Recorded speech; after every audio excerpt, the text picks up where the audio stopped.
is Tuesday, April 2nd. You're listening to the mo.news podcast. I'm Moshe Wanunu. And I'm Jill Wagner. This is the place where we bring you just the facts. And we read all the news and read between the lines so you don't have to. Jill, just want to note, today is World Autism Awareness Day. The UN declared it several years ago, aimed at raising awareness about autism globally. I've heard from a number of members of the mo.news community leading up to this, some who are working in that community. So I just want to give everyone a heads up, and we'll have a post related to that later today on Instagram. And Moshe, and other news for people who are listening to this podcast on Spotify or Apple, you may have noticed a couple of changes, starting with Spotify. They have chapters now, so the podcast is broken up a little bit into the different topics that we cover, just in case you're pressed for time and you can't listen to the whole thing and you just want to listen to the topics that you're interested in. An easy way to do it. Yeah, well, I mean, who's not listening to the entire podcast, Jill? But what is very cool, we've always tried in show notes to put a list of all of the headlines and the time codes they begin on, but now Spotify, through AI or whatever mechanism they have, has allowed you to just kind of skip through, which is very, very cool. And then over on Apple Podcasts, they recently rolled out transcripts. So you can scan through and read through various sections of all podcasts, including the mo.news pod. And with that, let's get to some headlines here. A person in Texas caught the bird flu, only the second ever case in a human in the United States. So how concerned should we be? To the Middle East, Iran says that an Israeli airstrike on an Iranian consulate in Syria killed 2 generals. Meanwhile, Israel could shut down the Al Jazeera channel in the country. We'll tell you why. And a crisis overseas that is not getting nearly enough attention: genocide in Sudan. A chunk of California's iconic Highway 1 collapses. We'll tell you why. New evidence links Russia to the mysterious Havana Syndrome that affected some U.S. personnel overseas. In Florida, a court allows a 6-week abortion ban, but voters will have an opportunity to weigh in. Yeah, it looks like voters in Florida will be among 12 states potentially this fall that could be voting on abortion rights. Snapchat has a new friend ranking feature, and some teens tell the Wall Street Journal it's giving them even more anxiety. Yeah, if you remember the MySpace Top 8, 20 years later, a new iteration of it. And singer Shakira explains why she and her sons hated the Barbie movie and the message that it sent men. And Moshe has On This Day in History. Jill, we got Alicia Keys, we got the discovery of Florida, and we have Beethoven's first big performance for you on this day in history. All right, let's start with that human case of bird flu in the United States, only the second ever case in people in the U.S. At least one person in Texas has been diagnosed with bird flu after having contact with dairy cows presumed to be infected. We should note that so far there are no signs that the virus has evolved in ways that would help it spread more easily amongst people. The patient's primary symptom was conjunctivitis, known commonly as pink eye, and the individual is being treated with an antiviral drug and is recovering. The CDC is working with state health departments to monitor other people who may have also been in contact with infected birds and animals.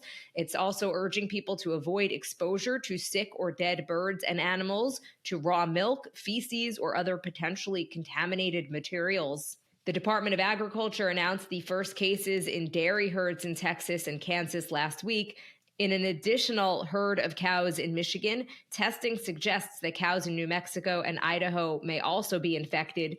The virus has been identified as the same version of H5N1, an influenza subtype that is circulating in North American birds. This is only the second case of H5N1 bird flu ever in people in the U.S. The first was in 2022.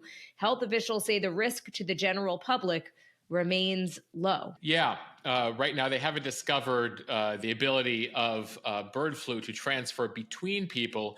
That's always something that virologists and epidemiologists are studying. Bird flu or avian flu is something we've heard of for decades now. It's primarily adapted to birds. We first got the scare about this back in the 90s, geese in China, and then some people in Hong Kong back in 97. 20 years A little over 20 years later, back in 2020, a version of H5N1 emerged in Europe and spread quickly around the world. In the US, it has impacted more than 80 million farmed birds. The worst bird flu outbreak in recent US history took place. It's one of the reasons why egg prices went up significantly over the past couple years. Now, over all this time, there have been sporadic cases that have been found in people. Those are mainly people who spent prolonged periods of time with birds or had direct contact with birds. Again, it does not seem to have adapted to spread efficiently among people. And although bird flu is fatal in birds, it appears to just be causing relatively mild illness in cows. In fact, in some cases, it's so mild they haven't noticed it in some cows. It is showing up in unpasteurized milk. Now, to go on sale at the supermarket, all milk products do have to be pasteurized, and they only allow milk from healthy cows to be sent for processing for healthy consumption.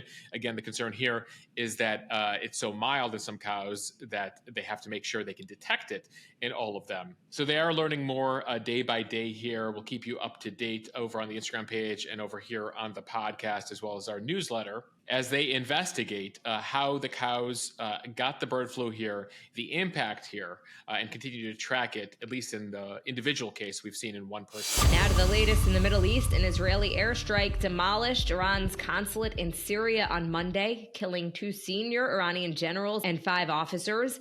The strike appeared to signify an escalation of Israel's targeting of military officials from Iran, which provides money and weapons to the Hamas and Hezbollah terrorist groups that are both currently attacking Israel. The airstrike in Syria killed General Ali Reza Zadi, who previously led the elite Quds force in Lebanon and Syria until 2016, and it also killed Zadi's deputy. An Iranian diplomat vowed revenge for the strike, quote, at the same magnitude and harshness. It came after Israel accused Iran of launching a drone attack early Monday against a naval base in southern Israel that caused minor damage. Now, back in December, an Israeli airstrike in a Damascus neighborhood killed a longtime advisor of the Iranian paramilitary Revolutionary Guard in Syria.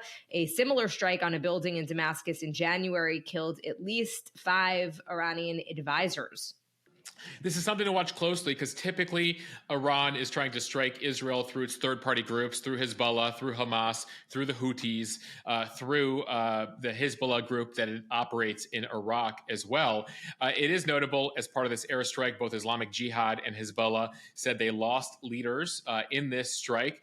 And so will this go back to the proxy war? Will Iran try to strike directly here after this? Is something that we're closely watching. The Israelis, especially recently, over the course of the past 6 months, have been trying to hit back the Iranians directly, especially in Syria. Since Syria has fallen into civil war, it's become a haven for ISIS, for Hezbollah, for Iran, effectively a lot of outside actors operating in Syria.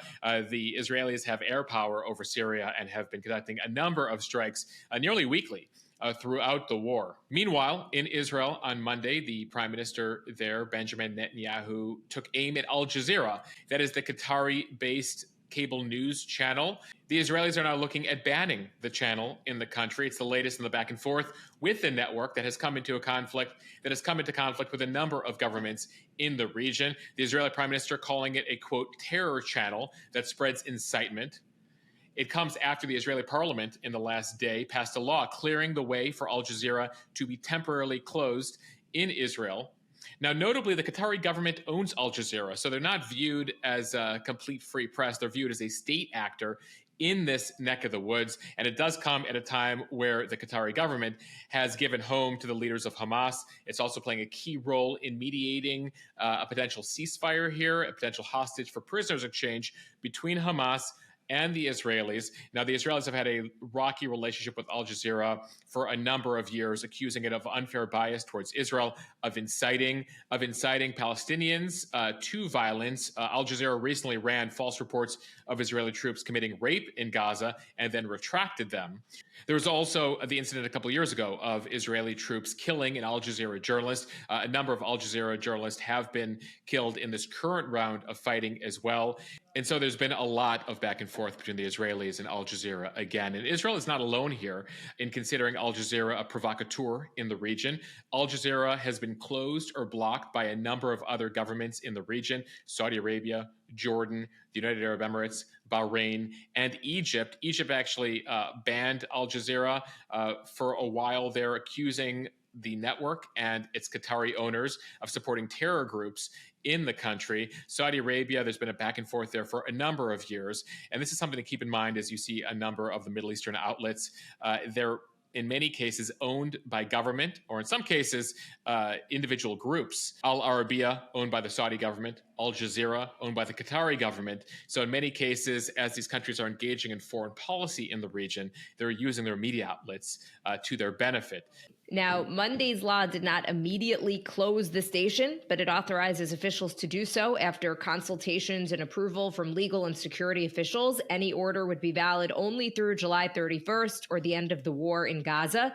Israel's communications minister said Al Jazeera has been acting as a propaganda arm of Hamas by encouraging armed struggle against Israel. He claims it is cooperating with Hamas, noting its reporters have received awards from the terror group in the past.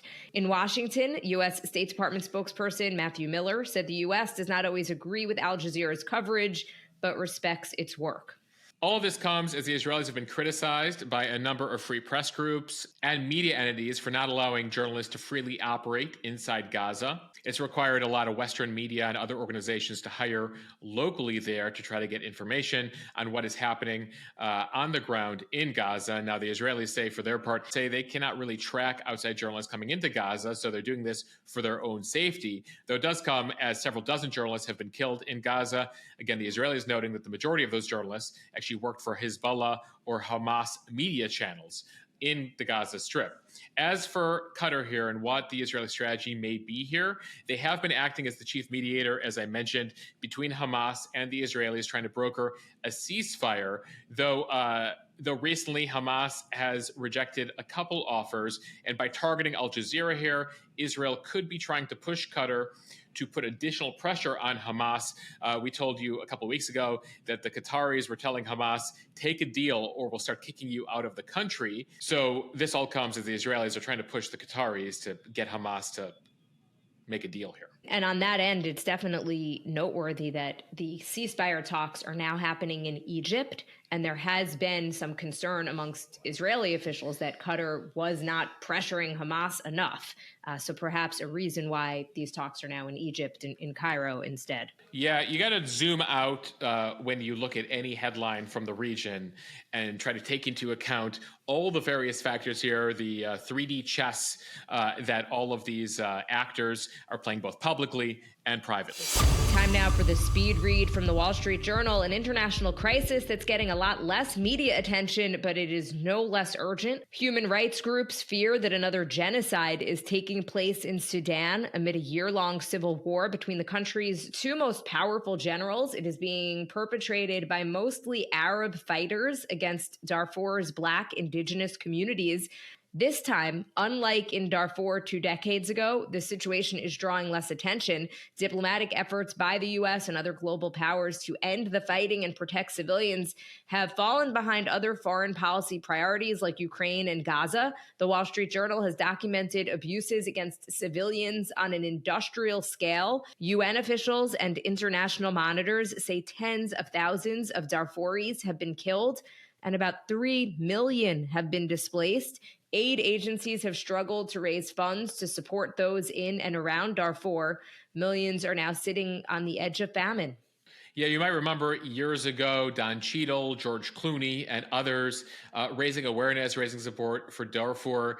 Much less attention this time around, and that's concerning a number of human rights organizations. A new report by UN investigators estimates that fighting between the Arab militias and the poorly armed self-defense forces in the Black community in West Darfur killed at least 15,000 people last spring, and then a massacre in a camp of internally displaced Darfuris in November claimed as many as 2,000 lives, but they fear that many deaths deaths are going uncounted.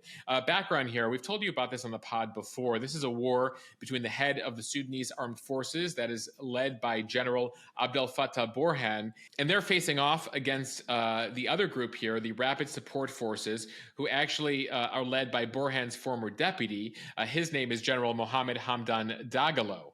These two were both in the government together. That fell apart, and the civil war really broke out last spring, and it's continued now. We're now nearly a year in here. More than 7 million people, it's estimated, have been forced from their homes. 1.5 million people have left the country, have gone to neighboring countries like Ethiopia and Chad, according to figures from the UN. Sudan now home to the largest child displacement crisis in the world. From the San Francisco Chronicle, motorists crept along one lane of a scenic stretch of California's iconic Highway 1 on Monday after a chunk of the road collapsed into the ocean following heavy weekend rains.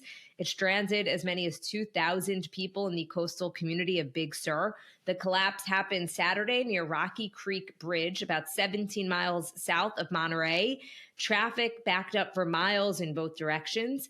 The road opened back up at about 8 a.m. Monday for one lane of the highway, although most of the people trapped in Big Sur were allowed to leave when a single lane was reopened Sunday after being closed overnight. Highway 1, also known as the Pacific Coast Highway, features stretches of rocky cliffs, lush mountains, panoramic beaches, and coastal redwood forests. Yeah, it's a beautiful drive. We got to take it a couple years ago when we went down to Big Sur. Jill, have you ever taken that drive? I have. It's gorgeous. It's gorgeous. It gets precarious at times. And, gorgeous and a little scary. A little scary as you make your way down. Apparently, a number of the people who were informed about this were staying at some of those hotels in Big Sur and were told by the waiters and the bartenders on Saturday night, hey, you're not going to be able to get out tonight.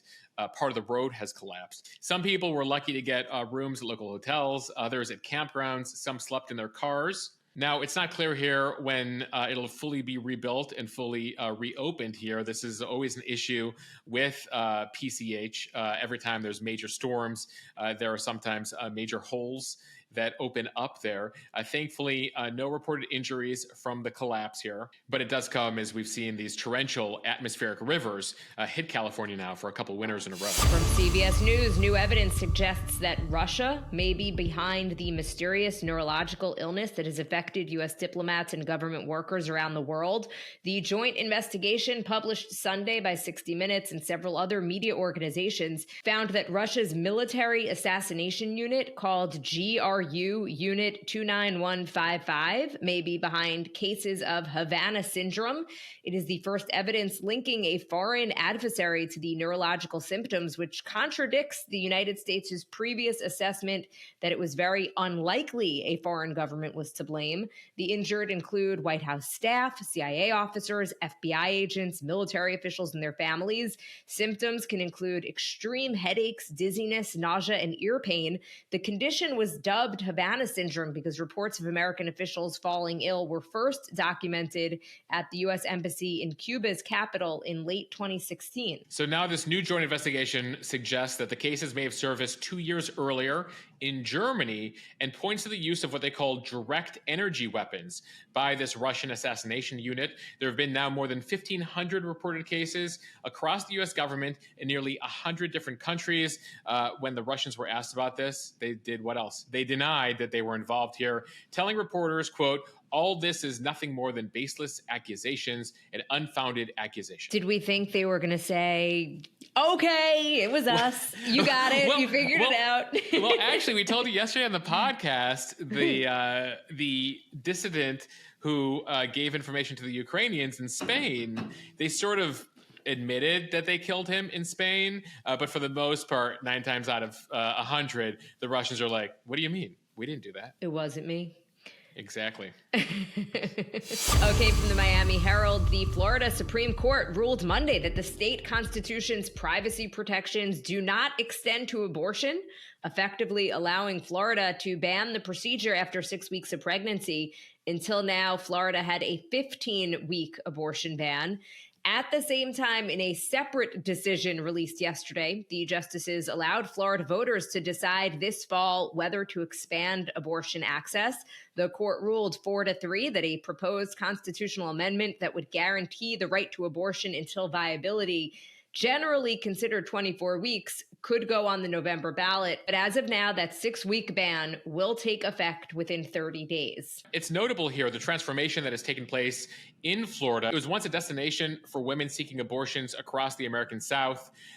It has now become a state with similar policies to the rest of the South. Now, we will watch very closely what happens in the fall here. Allowing the ballot measure gives supporters here nationally a chance to continue their campaign here for access to the procedure. There have already been ballot measures in states like Kansas, Ohio, Michigan, that have all gone in favor of the abortion rights activists.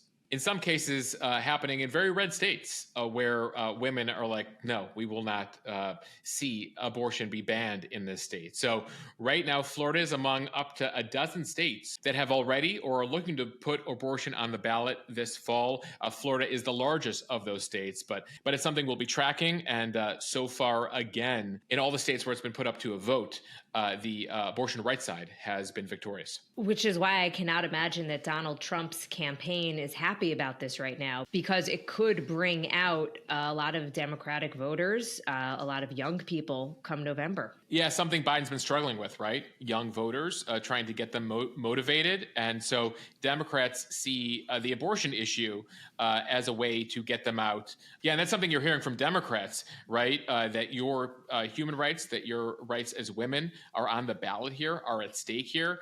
You're hearing it from as far up as the president, right? And you saw Vice President Harris visit an abortion clinic recently. And so expect to hear a lot more of that in the coming months. From the Wall Street Journal, a Snapchat feature lets paying users see their rank in terms of how much their friends are interacting with them.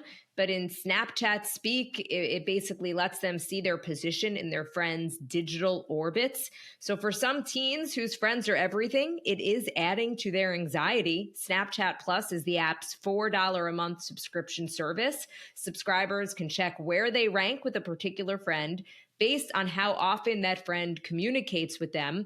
The result is automatically rendered in a solar system metaphor. Are you Mercury, the planet closest to your friend? Great. If you are Uranus or Uranus, as most would say, yes. Bad sign. So they're teaching you astronomy in addition to creating drama in your friendships. Pretty much. Yes. A 15-year-old from New York tells the Wall Street Journal, a lot of kids my age have trouble differentiating best friends on Snapchat from actual best friends in real life. She said she had her own problems when a boyfriend noticed that he was Neptune in her solar system, and he asked to help the Mercury position. And when she told him it was a guy friend, he got mad. It sounds crazy, but no, but it makes sense. Who wants to be Neptune? You want to be Mercury. You want to be close to the sun.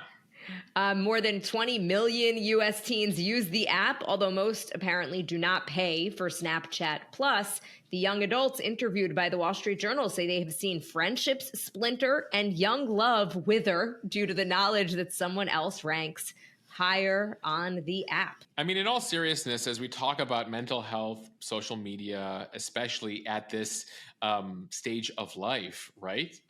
This only reinforces some of the challenges and concerns people have related to the impact social media is having on their kids, and the feeling that, again, Jill, 20 back in our day when we were teens in the 90s, like you might have not been invited to a party, but you had no idea what was going on. And there's just a certain amount of ignorance that allowed you to live in bliss. And today you can be hyper aware of everything. And you're like, wait, why is that person talking to that person?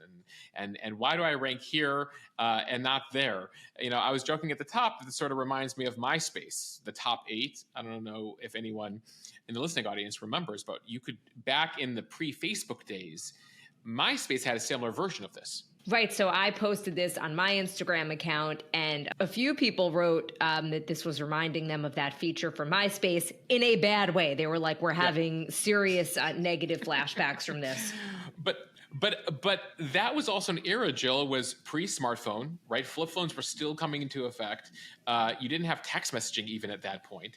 And you could curate your list of top 8. So you made a choice of who you were displaying as your top 8 friends. And for a while there, if I recall correctly, the founder of MySpace, Tom, required that he was in your top 8. So you'd actually choose 7 people, and then Tom would be there.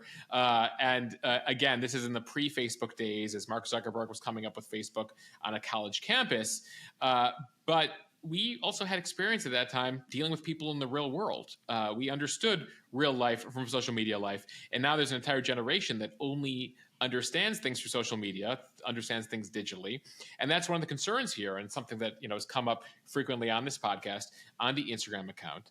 Now back to Snapchat Plus. Some teens say they have signed up to check their status with a crush. And Snapchat says they were just trying to get people to engage more with the app, obviously. And while it can be turned off, it's on by default. A Snap spokesperson saying that the Friend Solar system is one of more than 30 features they've rolled out recently as part of Snapchat Plus. Again, most are intended to help users customize the app and can be turned off, they say.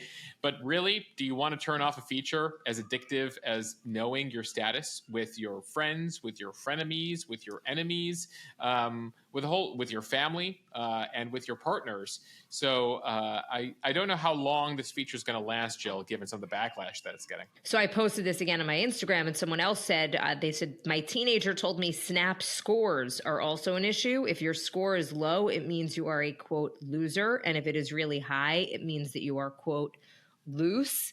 Moshe, in a very serious way, being a kid is hard enough. Being a teenager is hard enough. And I cannot imagine doing it in this era of social media. Yeah, I mean, it's one of the arguments they make as to why, you shouldn't be engaging social media until you're at least 16. We reported last week on Florida making an attempt to ban social media before the age of 14, and then with parental permission at 14 and 15. That's going to face legal challenges here. But again, questions as to how much technology is too much technology, how much information is too much information in this day and age. Wait to use social media until you're a mature adult like us, Moshe, and you're just as addicted. Well, I joke, but I'm not, because I have been posting nonstop on my Instagram just about like Jonathan Haidt's new book, The Anxious Generation. I know you're interviewing him soon, and his advice, which is no social media until you're past those middle school years, and other really practical pieces of information. And I'm sitting here like on my phone 24/7, basically not practicing what I'm preaching. Jill, where would I rank in your Snapchat Plus? Well, I'm not on Snapchat, but you're definitely on my, you're definitely high on my Instagram. Yeah. But I think the irony, and I think that what a lot of teens are not understanding, is that social media, as we mentioned, is not real life. So you and I actually talk in real life. So we don't need to go back and forth that much on Instagram. My husband is not even on social media. So he wouldn't even be in my orbit at all. And most of my close friends actually are not on social media either. I, though, have become increasingly addicted. It's tough. It's partially our profession here, right? But at the same time, as adults who spent the majority of our lives without social media, we're able to distinguish that. And I think we continue to wonder what this is doing to kids and where we need to draw the line here, as we've learned some lessons over the course of the past decade. Well, I was going to say, I blame you, actually, for my addiction to social media. You're not the only one, Jill, who says I would be off Instagram if it wasn't for you, mo.news. Damn it. We are trying to continue to build out on other platforms here. It's why we have this podcast. It's why we have the newsletter. And we're trying to build out right now for the premium audience something on either WhatsApp or Telegram right now, especially for those of you who are like, please get me off of Instagram. So we continue to build out and diversify here at Mo News. We'll keep you up to date. And finally, from Allure magazine, Shakira graces the cover of Allure magazine and holds nothing back when asked about her thoughts on the Barbie movie. The music icon said that she somewhat agreed with her two sons, who strongly disliked Barbie, suggesting that it was a piece of pop culture that robbed, quote, men of their possibility to be men. We should note the film has earned $1.4 billion worldwide. It also earned 8 Oscar nominations, including Best Picture. Shakira told the magazine, "My sons absolutely hated it. They felt that it was emasculating." She said she agrees, adding that she wants her sons to feel powerful also while respecting women. She says, "I like pop culture when it attempts to empower women without robbing men of their possibility to be men, to also protect and provide." Yeah, Shakira goes on here to tell the magazine, "I think that men have a purpose in society and women have another purpose as well. We complement each other, and that complement should not be lost." Now, this does bring up an interesting conversation. We saw it a lot when the movie first came out, mainly from conservatives, especially conservative men, when it comes to the feelings that it brought up. Bill Maher, among others, were critical of the film. Now, Greta Gerwig, the creator of the film, has replied to this critique previous to this. I haven't seen a reply yet to the Shakira comments.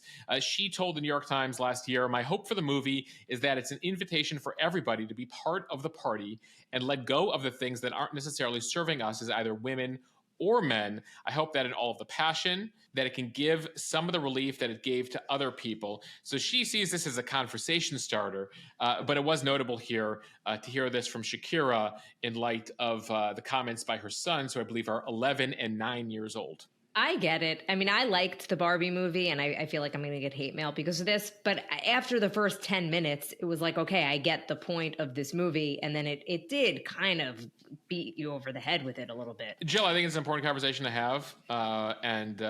It's why we wanted to include it as part of the podcast here. As this is now a conversation that's, been going on since the film was first released last summer.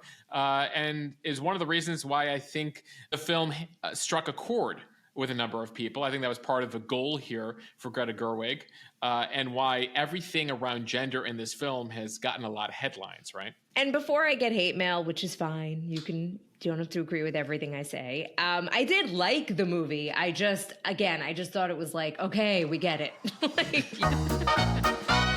All right, Jill, we'll leave it there as we head into On This Day in History. We're going to go way back in the time machine to On This Day in 1513. Just over 500 years ago today, Spanish explorer Ponce de Leon came ashore on the Florida coast near present-day St. Augustine. He claimed the territory for the Spanish crown. He actually thought it was an island at the time. He didn't realize that Florida was a peninsula, and he gave Florida its name, which means full of flowers, which is what he saw as he came ashore there. He was looking for the Fountain of Youth. Jill, he never found the Fountain of Youth, though 500 years later, it is where a lot of retirees go to feel youthful. The Villages. I've seen the ad for the Villages. And I, for one, feel very young whenever I go to Florida. It's the youngest I feel in years. So you and Ponce de Leon share that in common, 500 years apart. All right, we're going to fast forward here to the 20th century. On this day in 1956, As the World Turns premieres on CBS. The soap opera would last more than 50 years. And I think I mentioned this on a previous pod. It was actually one of the soap operas produced by Procter & Gamble, the soap company that wanted to advertise, and this came out of their soap opera division. Initially, it was a radio soap opera, eventually went to television, and there you have it, the soap business creating soap operas. On this day in 1968, Stanley Kubrick's 2001 A Space Odyssey premiered in Washington, D.C., becoming one of the classic benchmark sci-fi films. And then we end here with music history. Though this one, farther back than we typically go in music history, on this day in 1800, a young 29-year-old pianist named Ludwig van Beethoven premiered his first symphony in Vienna. It marked his emergence as a key figure in classical music. The reviews were very positive, Jill. At the time, the Holy Roman Emperor, Francis II, said there was something revolutionary in this music by this Beethoven. It's funny. I thought you were going to say that the reviews were bad because, the geniuses always are misunderstood in real time. Yes. And then years later, everyone really respects their work. So good. I'm glad Beethoven was respected as he was performing. Yeah, they knew that kid had something. That kid was talented. Fast forward from Beethoven to the Beach Boys on this day in 1964. The Beach Boys began recording I Get Around, which would soon become their first #1 hit on the Billboard charts. And on this day in 2001, 22 years ago, Alicia Keys released her song, fallen. So there you have it. 200 years of music in just under 2 minutes. Okay, thank you for listening to the Mo News podcast. If you like what you hear, share this with your friends. It will help us grow. Follow us and subscribe so you don't miss an episode, and review us in the App Store. We'll see you guys tomorrow.